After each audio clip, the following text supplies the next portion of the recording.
Most people wake up already behind, not because they're lazy, because they were taught to run from their mornings instead of owning them. There's a reason Japanese philosophy approaches the first hour completely different than the West. And it has nothing to do with cold showers or waking up at 4 a.m. We're breaking this down into 3 shifts: the trap you're stuck in, the friction that sets you free, and the mindset that holds it all together. Let's start with the problem most people can't even see. Think about what happens the moment you wake up. Before your feet even hit the floor, your hand is already reaching for your phone. Not because you need to check something important, but because the silence feels uncomfortable. The stillness feels wrong. So you fill it. Scroll through notifications, check messages that could wait. Anything to avoid just being there with yourself. And look, nobody taught you to do this on purpose. It just happened. Because modern life rewards escape. It rewards distraction. It rewards staying busy so you don't have to sit with whatever's actually going on in your head. Then you get up, rush through coffee, rush through getting ready. You're not moving towards something. You're running from something. The anxiety of not doing enough. The fear that you're already behind before the day even started. Here's where it gets worse. The Western model treats productivity like a war. You against the to-do list. You against time. You fight through the morning so you can earn the afternoon. You grind through the week so you can earn the weekend. The whole system is built on one idea. Finish this, then you can rest. But you never actually finish. There's always more. So the rest never comes. And you end up exhausted not because you worked too hard, but because you spent the whole day chasing something that keeps moving. Deep down, you already feel this.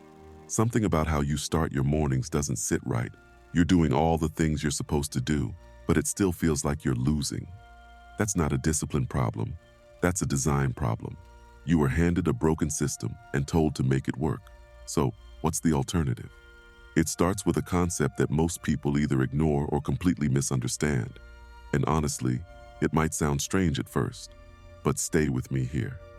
Because this one shift changes everything about how friction feels in the morning. Part 2, voluntary hardship. There's an old Japanese practice called misogi. Originally, it meant standing under freezing waterfalls to purify the spirit. We're not doing that. But the principle behind it still works. The idea is simple. You choose something hard before the day forces something hard on you. Could be a workout. Could be sitting in silence for 10 minutes without touching your phone. Could be starting with the task you've been avoiding instead of the easy stuff first. The point isn't to suffer. The point is that you chose it. See, when the day throws problems at you, you react. You're on defense. But when you choose the friction yourself, first thing, something shifts. You're not a victim of whatever happens next. You already proved to yourself that you can handle discomfort on your terms. Most people spend their whole morning avoiding anything that feels hard. Then they wonder why they feel weak when real challenges show up. This flips that. You stop running from friction. You walk toward it. And weirdly enough, the rest of the day feels lighter because of it. But here's the thing. Choosing hard stuff in the morning only gets you halfway there. Because most people still do it wrong. They rush through it just to check the box, get it done, move on. And that's where the second shift comes in. Because there's a difference between doing something hard and actually being present while you do it. Part 3, the craftsman's focus. In Japan, there's a concept called shokunin. It describes the mindset of a master craftsman, someone who makes things not just to finish them, but to become better through making them. A woodworker carving a bowl isn't just trying to produce a bowl.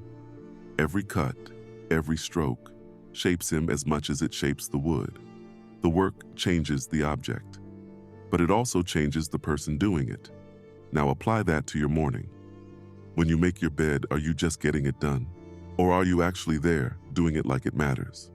When you write that first email or start that first task, are you rushing to the next thing? Or are you fully in it? Here's the difference. If you're constantly checking the clock, waiting for the morning to be over, you're a slave to time. But if you're locked into what you're doing right now, not thinking about what's next, you're free. Stress can't survive in that state. It needs you to be somewhere else mentally, worrying about later, replaying yesterday. But when you're fully inside the action, there's no room for it. Most people never experience this.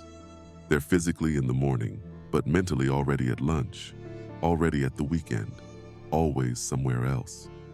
The craftsman stays where his hands are, but even this isn't the full picture, because there's one more trap that pulls people back into the cycle, and it's the sneakiest one.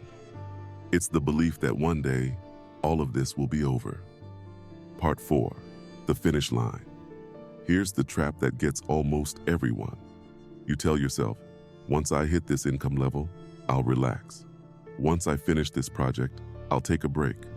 Once I get to Friday, I can finally breathe. But then you get there, and it doesn't feel like you thought it would. There's already something else, another goal, another task, another week to survive. The finish line keeps moving because there isn't one. And if your happiness depends on crossing that line, you're miserable almost all the time. You only feel good for that one moment of achievement. Then it resets, and you're chasing again. Japanese philosophy has a different take. They call it kaizen, continuous improvement, but not in the way most people teach it. It's not about getting better so you can eventually arrive somewhere. It's about realizing that the getting better is the point. The process isn't the price you pay for the reward. The process is the reward. When you stop waiting for some future where things are easier, something weird happens. The present stops feeling like a sacrifice. The work stops feeling like punishment. You're not grinding toward rest anymore. You're just here, doing the thing, and that's enough.